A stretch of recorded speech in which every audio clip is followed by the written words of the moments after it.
In Major League Baseball, it is well known, it's no secret, that the Miami Marlins are willing to shop Giancarlo Stanton, that hefty salary, Derek Jeter and the new ownership group. If they find the right package, they'll move it away from Miami.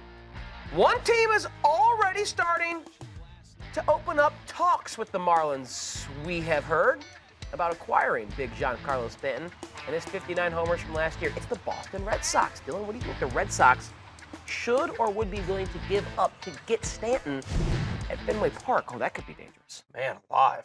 You know what's so funny about this connection? The Red Sox were last in the American League in home runs 1 year after waving bye-bye to Big Papi, who was such a staple in the middle of that order as a run producer, and really someone, you talked about it as we just came back from commercial, someone that gets butts out of the seats. How do you get your fans to rise up out of the seats and go crazy? More than anything, it's the long ball. So the fact that the Red Sox want to find that middle of the order piece that excites the fan base again is not surprising, but they definitely have to give a lot up. Now, the first thing is they'd have to be willing to fork over much of that salary. I'm sure something would be negotiated where the Marlins may take a sliver of it. The Red Sox are one of those teams that can, because of the revenue that they generate, be able to pay Giancarlo's hefty freight.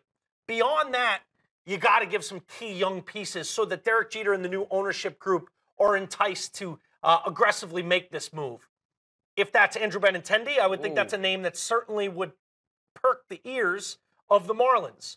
Mookie Betts is a guy that would do that. Now, I don't know that the Red Sox would be willing. I think they'd be more willing to part with Benintendi than Mookie Betts. Right. Devers could be a name because he's so young. He's 20 years old. Absolutely. You don't know if there's any sort of pitching in there because the Marlins need some pitching. Yep.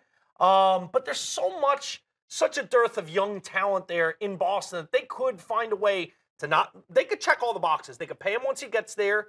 They have that kind of payroll, and they have the young talent to entice maybe that move going both ways. But this is something that it makes a lot of sense when you connect the dots.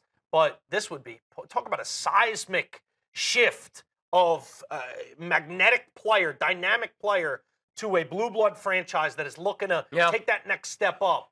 This would be quite the move. Green Monster is not containing Giancarlo.